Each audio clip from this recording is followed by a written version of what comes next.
All right. It is that time. Oh, God. Oh, boy. Where we... I'm scared. It is that time where we make our season predictions. Wow. I'm nervous. And, Same. You're so smart. Just to recap, last year. I actually have something to live up to because I get these things right, so it matters to me. Keep going. Sorry.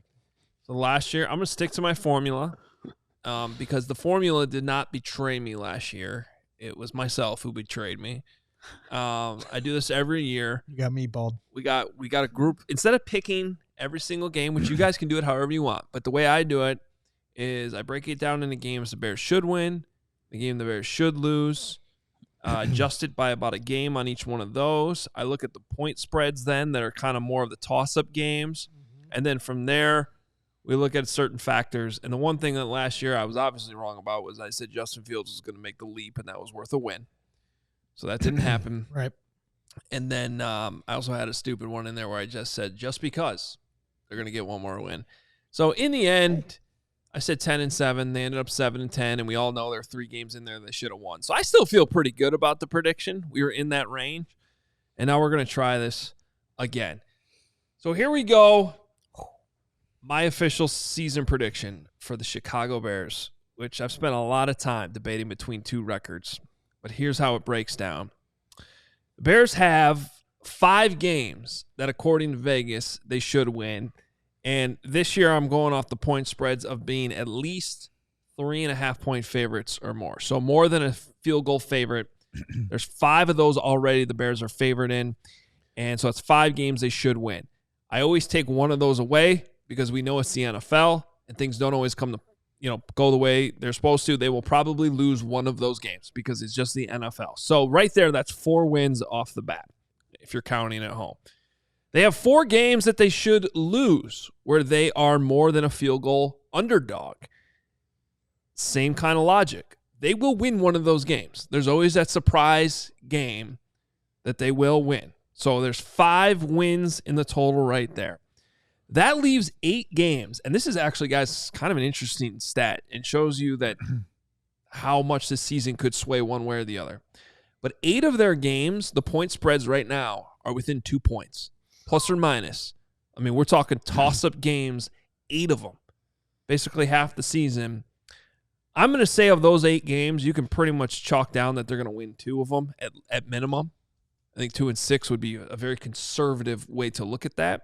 So there's 2 more wins there. So we're up to 7, guys. 7 wins. So how high can we go? Go. All right. One of my favorite stats is rest advantage. And last year, the Bears had the highest rest advantage in the league. They do not have that high, but they are still in the green. They are still higher up on that list. I think it might still be top 5 in rest advantage this season. But that will result in 1 more win. So we are up to 8. Now, last year, my bold prediction, by the way, we're doing that later, was that the Bears would be top 5 in takeaways. They were top 5 in takeaways. Very nice. That will be hard to replicate. Turnovers do not always translate from season to season. But I do think they will improve their overall turnover differential, which is very important. They were +3 last year, despite being top 5 in takeaways, because they turned the ball over too much on the other side. And I think that the quarterback change will result in fewer turnovers, even though Caleb Williams is a rookie. I think the overall turnover differential, even if the Bears don't get as many overall takeaways, will still go up. That is worth a win. So that brings us to 9 wins. How high can we go? How high can we go? Keep going. I'm going to double down on my prediction from last year that I was wrong on, because this year I've been telling you this since really December of last year. The Caleb Williams floor is where Justin Fields' ceiling already was. And I do think Caleb is worth an extra win. Just improved quarterback play from last year is worth 1 W. So we are up to 10 wins, which brings me to this year's big question, guys. Can this team finally beat the Green Bay Packers? Because I think this is the difference between 10 wins and 11 wins when it's all said and done. Can they get that elusive win? I'm not even asking for 2. Just beat the Packers 1 time. And my answer to that is I'm sticking to what my rule has been now for a couple of years. I am not picking the Bears to beat the Packers until they prove they can do it. Ooh.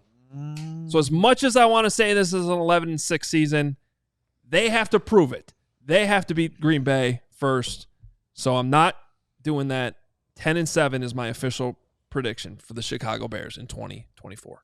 Okay. Logical. Makes a lot of sense. A lot of good I had to get a stats beer in there. for that. Congratulations. All right, who's up? You need to get it together. I Okay. am together, and you really. I thought you were going higher, so I was going to drink to it, but that's fine. You stuck there, 10-7. Hi. You want me to go next? I think, yes, you should go next, Mark. All right. Well, because- listen. As the resident holder of the person who got it right last year at 7-10, because I do know this team at levels that are just frightening, and I am frightened by you every day. yes, well, I love your little comments. I do feel a certain amount of pressure to back it up. And look, this is a very tough schedule on the back end, Gregory. Mm-hmm. But I'll take you through it. First of all, I think that the Bears are going to split with every single team in the division. I think they're going to beat the Lions. I think they're going to beat the Packers. I think they're going to beat the Vikings. I think they're going to lose to all three of them too. All right? I think that the back end is a lot of trouble. When you look at playing on Sunday against Minnesota, then you got to play Thursday against Detroit, and then you're playing on a Sunday against San Francisco, and then you got a Monday game. They're just all over the map. Plus the fact they're early in the season, you're going to, we got to go to London, which we're going to have a great time. Come with us, by the way. I don't know how you're going to get there now because you kind of waited, but I assume that you'll get there. I'm excited for all of it. I think the Bears are going to start 1-2. I think they're going to beat the Titans. I think they're going to lose their next two road games, but I think they're going to go on a prolonged run right there. We're going to have some excitement rolling with the Rams, with Carolina, with Jacksonville. London's going to be a party. I think they come back off the bye, and I think that somehow, some way, the Washington Commanders get them. The bottom line is, I like to look at Vegas at the end of this team. And Vegas right now, 8.5 is the number. The money is on the under. Public, as I see in the comments every day, for those of you who are yelling at me, you are always wrong. The public is going to be wrong this year. The Bears are going over. But I will be the lowest guy on the show. 9-8. Up, down, around. Up, down, around. Up, down, around. Win streak, lose streak. 9-8. Bears positive. Over 500. Bears. 9-8. Carm, back-to-back. Gregory. What was that up, down, around? I don't know what happened there at the end, but the rest of it made sense to me. Like I think they're going to have a prolonged win They're going to streak. go up and they're going to go down. And What's they're gonna- the around? It was like one of those cheat codes you do, Just like, like for Mortal win one Kombat, week, left, Ooh, right, up, down, left, Yeah, right. that's just up and Fatality? down. I'm trying to figure out the How'd that around go? part. I don't know. It's It's like around. up, down, round. We're having two different conversations on this Yeah, show right there's 3 shows going on right now. But back to the one show, around to me, now. I miss Adam Amin already. I miss him too. 9-8. Thank you. Around is when you win one, you lose one. That's an around. You're doing a circle. Okay, we're making things up Greg, here. Yes, sir. You're up, buddy. Well, as your resident meatball, I said at the beginning of the offseason that I was going to do everything in my power to resist the meatball urge, right? And as we went into training camp, early on, it looked shaky, so I was able to kind of hold serve. Then the preseason games started up, and I started to freak out a little bit because Caleb Williams did look very good in the reps that we got to see him, play. This defense has always been something that I think we all feel confident they'll be able to carry over. So that being said, when I start to look at this schedule and see how it lays out, it's hard for me to not see this team win week 1. They're going to win week 1. I'll give you the Texans game. I like walking into that game with house money. That's why I kind of deemed week 1 as a must win. Walk into week 2 with house money. You can do whatever you want week 2. Won't bother me nothing. Then you got the Colts, the Rams, the Panthers, the Jags, the Commanders, the Cardinals, the Patriots. I could see the Bears winning every single one of those games. The Colts do not scare me one iota. That will be a home game for the Chicago Bears. Anthony Richardson, he doesn't scare me. I know the Colts are a solid team, not saying they're not. Then you got the Rams at home, Panthers, the Ryan Poles party. Come on now. London. They're not if I'm flying all the way to London, they're not losing that goddamn game. Then you got the Commanders and Cardinals, Patriots. I feel good. That's excellent logic. Yeah, it is. Well, and it's also about momentum, right? As they build this momentum, as we saw in 2018 with the Club Dub Bears. Club dub. they weren't a perfect team. They were a flawed team, but they were playing with their hair on fire. And, man, if this team strings off wins early and there's a belief in this city, we've seen it every single time the Bears have been good in my lifetime. It's flawed teams playing with their hair on fire that just will their way to wins week to week. I could see that being the case for this year's team. Now you get into the tough part of their schedule where you've got the divisional opponents 3 in a row, Packers, Vikings, Bears. They're losing to the Pack. Until they beat them, I'm with you, Hoge. Until they prove they can beat them, hard to pick them to beat the Pack. But the Vikings, the Lions, come on now. Like, what are we talking about here? I'm not afraid of either of those teams. Bears match up well with the Lions. Vikings, not worried about them. Niners on the road, obviously that's a tough game. Goes without saying. Again, Vikings, Lions, back-to-back. That is the Lions' second outdoor game of the season. December 22nd. It's nuts. Yeah, that is actually one of the crazier stats. Yeah. So it's bizarre. So they got to come outdoors, play in Chicago. Last time they were in Chicago last year, Bears whipped them. Then you've got the short week turnaround against the Seahawks at home. So the Seahawks have to travel all the way across the country, come play in Chicago on a night game. Chicago's in the middle of the country. You're in the middle of the country. And then True. the Packers' True. final week You're of the not wrong. season. So I'm not going to go through it the way Hoge did. Certainly not going to go through it the way Carm just did because he's an idiot. But what I am going to say is I could see this team stringing off a bunch of wins. I could sit here and say 12 What's wins. the prediction? 13. I could say a lot of different things, and I have said a lot of different things. But I am going to stick to what I said to start the year. They're going to win 10 games. 10-7. You can talk about all the different variables, but there's so many different things context-wise that you just can't put into play. Momentum, injuries, there's a lot of things that I can't predict week to week. So I have the Bears sticking to my 10-7. I'm going to stay honest and not overcook the meatball. 10-7. That was one of the greatest all-time predictions ever. Thank you. Really He went on for 6 minutes about how they could win every game and then went 10-7. Thank you. He's trying not to jinx it. He's doing weird brags things. I thought the Doctor of Truth is the winner in this whole thing, by the way, because I did make the greatest bet of all time last year when this guy to my left was telling us how great Chase Claypool was. And I said, I'll bet you Robert Tonyan has more touchdown catches than Chase Claypool. And I would have been right had Robert Tonyan not been the worst tight end Against the Browns. tight end. Claypool had 1 and Tonyan had none. So I actually do owe you lunch. It was a great call by me. Just Tonyan sucked to a level that I couldn't even believe. Wow. But I was dead right on Claypool. Now to you. Who was the last wide receiver not named DJ Moore to score a touchdown for the Bears? Right, be exactly. Chase Darnold? friggin' Chase Claypool. Claypool, That's really Chase sad. Claypool. Let's end that one soon. All right, guys, let's put a wrap to the season predictions. I'll give you mine. So what I did, I looked back at the beginning when the schedule was released to see what did I have. Like you, Greg, and Adam, I had 10-7. You know, we went through training camp. We saw Caleb Williams in the preseason. We saw how that all played out. I had to make a slight adjustment. Because when I look at the schedule and how it plays out, of course, we already talked about the back half is daunting. But I think like what Adam and me was talking about, by the time that Caleb Williams, that offense, gets to that point, I think they're going to be in a position to win some of those tough games that maybe early on they wouldn't have won. Like I still have them losing week 2 Sunday Night Football against Houston. But when I'm looking at that back half and what all those, like you mentioned good teams, Greg, like some of those Bears teams, the common denominator between all of them, they never had a quarterback.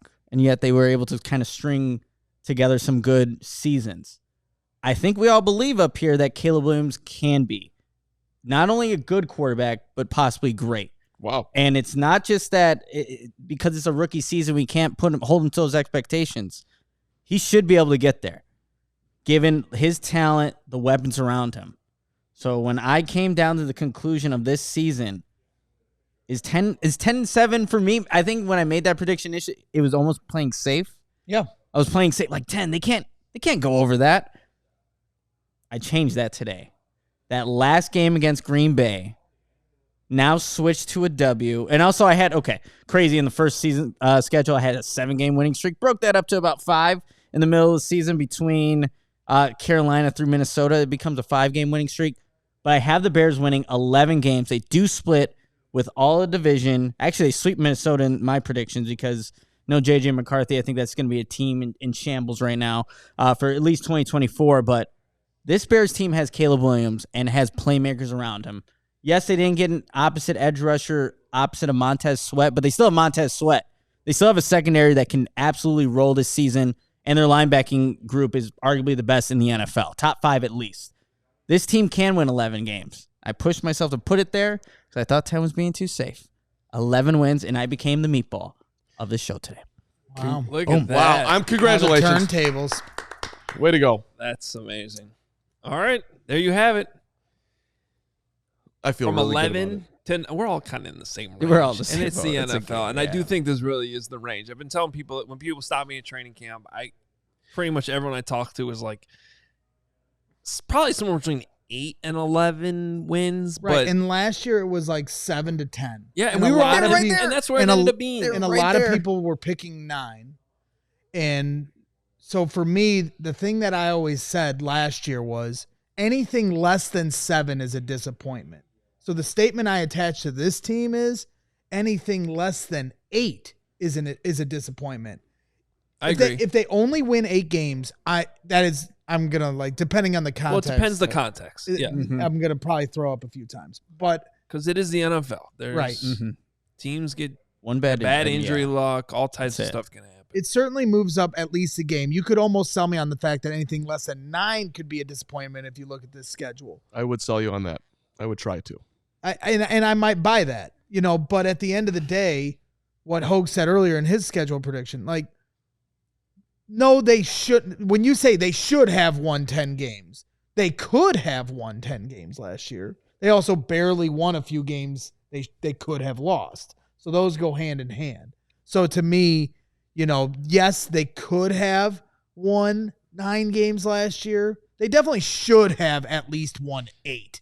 And when you consider the 3 they blew. So to me, you start to use that fan math to transfer it over to this season, and I think there's a very reasonable expectation. I know we 9 got a lot wins or to. more. I know we got a lot to get to here. I think the range is wider than what you're saying.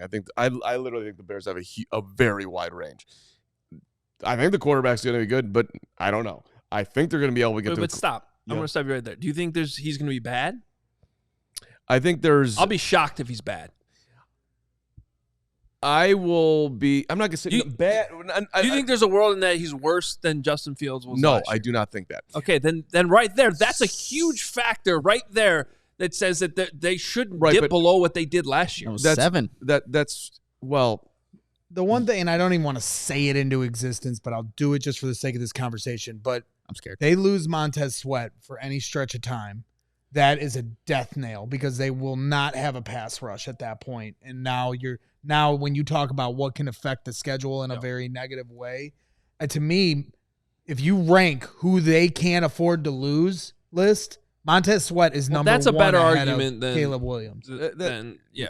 It's a fair point that you're making. That listen, you're putting the quarterback as more of a Difference less maker. of an outlier. He's going to be solid, which I have a hard time pushing back on that. I still think though that he could be somebody that has a lot more turnovers than we have with Justin, as far as throwing the football. So which could skew the wins down, All right. which I'd be fine with. By the way, go ahead. Those are our season predictions. We got locks of the year and we got bold predictions. So let's get through these somewhat quickly. Lock of the year for me. And you might remember that I brought this up on the schedule release show special that we had. But are you guys aware? I don't know how many people actually know this. The Lions have lost 7 straight games on Thanksgiving. It's a great step. Even though they've been getting better, they still lose that game. Lost to the Packers last year on Thanksgiving. It was kind of the game that sort of flipped the Packers' whole season around. And it wasn't as close as the score indicated even. 3 of those 7 losses came to the CHGO Bears. I don't know if you've checked over the last 7 years. Have not been a very good football team. Mm-mm. The Bears have gone in there 3 times in the last 7 years and beat the Lions on Thanksgiving.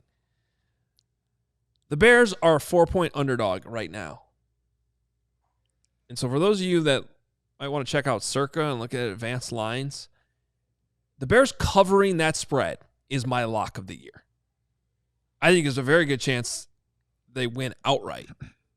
But if they're getting 4 points too, right now, my lock of the year by far, it might be across the whole NFL, is that 4-point spread in Detroit.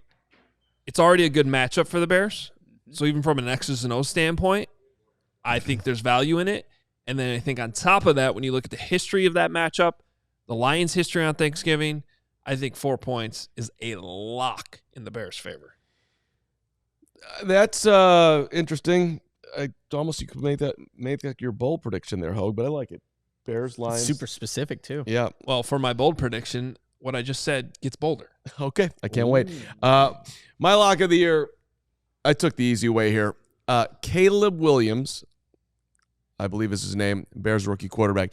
He is going to set not only the Bears rookie record for passing yards, but he is also going to set the rookie record for touchdown passes. That's right, baby. Lock of the year. He is beating 2,193 yards of Mitch Trubisky in 2017. He has taken that down. He's got that. 2017, so you're in the rearview mirror. I mean, Justin almost got there. He got to 1870, didn't quite get there. Woo!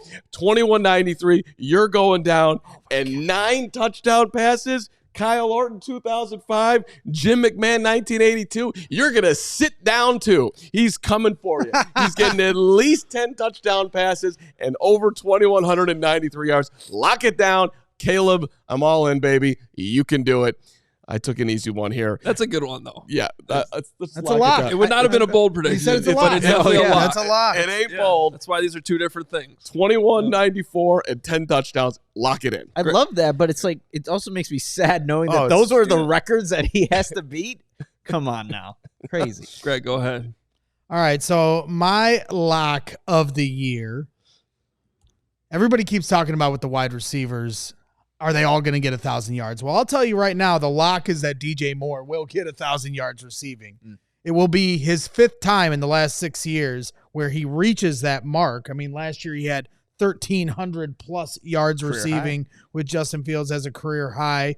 You know, he is one of 5 players in the history of the NFL at his age to have, look, if you look at this, most receiving yards before turning 27 in NFL history, Randy Moss, DeAndre Hopkins, Mike Evans, Larry Fitzgerald, and DJ Moore.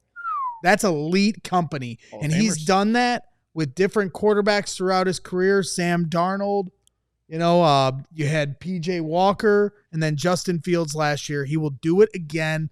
Lock it in. DJ Moore, over 1,000 yards receiving with Caleb Williams. Like it a lot, Greg. My lock of the year, I'm going to the defensive side of the ball. And we were talking about Montez Sweat, how important he is to this team. Well, I think he's going to get 15 sacks this season. Woof. He had 12 and a half technically playing for both the Commanders and Bears last season. And this is another year in this system, knowing who he's going to be lining up against. And I think that's going to matter for him, even though he doesn't have guys technically opposite of him. If Trevon Dexter does take that next step like we're anticipating, that's going to give Montez Sweat a little bit more flexibility to kind of win those one-on-ones. But I've seen him throughout training camp whoop Darnell Wright, and I think Darnell Wright's a good right tackle. But Montez Sweat is just that good of a pass rusher. So by the end of this season, Montez Sweat, not just double-digit sacks, but 15 for my lock of the year, Montez Sweat. That could have been your bold prediction. For a lock, that's a bold lock. I got a bolder We just one. created a new segment, our bold locks of the year. Ooh. Boldy locks. I went for the very weak lock. Boldy locks and the 3 Bears. Don't cringe over there, Or Steven. Baldy He's locks. cringing. He's Maybe we'll cringing. do Baldy locks tomorrow with Baldy. Baldy Be on locks. tomorrow's show. Ooh, by I the way. like that. All right, we got to get to our bold predictions. Now, I just gave you that the Bears will be the Lions on Thanksgiving. Actually, I didn't give you that. I said they'd cover. But I think they will beat the Lions on Thanksgiving. That's not the bold prediction. They should have beaten the Lions twice last year. They blew the game in Detroit, and that one felt like gut-wrenching. And yet a few weeks later, they came to Soldier Field and the Bears doubled down. They're like, no, that was not a fluke. Like, it's a good matchup. For whatever reason, the Bears match up well against the Lions. And I think that continues this season. I think the Bears, with their defense and with Caleb Williams as an upgraded quarterback, I think they take down the Lions twice. The NFC North champions, the team that almost made it to the Super Bowl last year, they had a great season. Bears beat the Lions twice this season. All right. I'm going to go with my boldness to a man that I think a lot of us had cut. And his name is Velus Jones Jr. And I'm looking at you, Shane Waldron. I'm looking straight at you. You saw what happened when Velus got the football in the backfield. You see that there are few other running backs in the league, let alone on this roster. DeAndre Swift's got that shake, but this pure speed of Velus is number one on the roster. So, Velus Jones Jr., ye of 154 rushing yards in 2 seasons on 17 carries, which is over 9 yards a carry. The Bears are actually going to lean into it, and I am taking Velus to have over, it's not a ton of numbers here, but not a huge number, but 250 yards on the ground this year. Velus Jones Jr., he will become more than just the 1 carry a game, 1 yard fall down Velus. 250 on the ground, Velus Jones Jr., bold prediction, bolded in. In a game? Not in the game. For the season. 250. I almost got him to say it. Before I get to my bold prediction, want to give a quick shout out to all the diehards out there and tell you how to become a diehard. If you want to watch the rest of this program, make sure you go over to our YouTube channel, search CHGO Sports. If you're watching on Roku, we appreciate you guys tuning in. But when you become a diehard, you get podcasts every day. Bears, Bulls, Cubs, Blackhawks, White Sox, Sky, every single team that plays here in Chicago, we cover them. Post-game shows, make sure you tune in all season long with us. Pre- and post-game shows, premium written content exclusive for diehards for members at allchgo.com. 20% off events.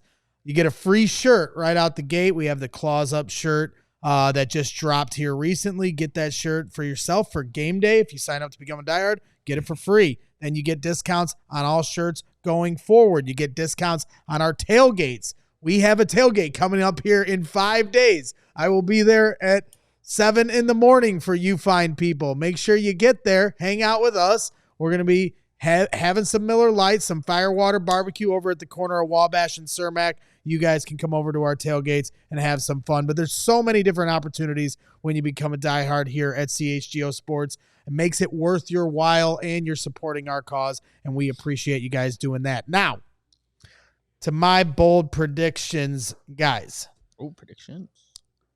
Caleb Williams, ladies and gentlemen, is going to break the franchise record for touchdowns in a season.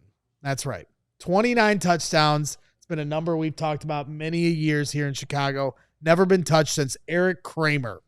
Eric Kramer in the mid-90s is the last to get close to 30. We've never had a quarterback hit 30 touchdowns in a season. Jay Cutler once came close. Caleb Williams is going to do it in his rookie season. There's only been 4 quarterbacks in the history of the NFL as a rookie to throw 26 or more touchdowns. He's not only going to be number 5, but he's going to hit that 30 touchdown benchmark, maybe even 31, which is the NFL rookie record with Justin Herbert. But I got Caleb Williams slinging the rock. Everybody wants to say, they're going to establish the run this year. They're going to, keep it safe with Caleb's development. Nope. Caleb Williams is probably going to throw 3 touchdowns here on Sunday. How's that for a meatball take? Wow, that's awesome, Greg. Okay. Well, I don't know if I can get bolder than that, but I'm sticking with defense for all these predictions. Kyler Gordon talked about what he wanted to do this season, put some high goals for himself. I think he gets the 5+ interceptions that he's been looking for. The most he's ever had in a season would be 3 going back to 2022, but this is a guy that hasn't been able to actually stay fully healthy for an entire year. If he could do that, he's definitely capable of getting himself some turnovers, and I think Kyler Gordon in this defense makes a difference. But the 5+ turnovers that he's looking for in 2024, I think he gets that. All interceptions, Kyler Gordon, Spider-Man, has a big 2024 season. That'll probably earn himself a Pro Bowl nod as well. We all silly like the mayor.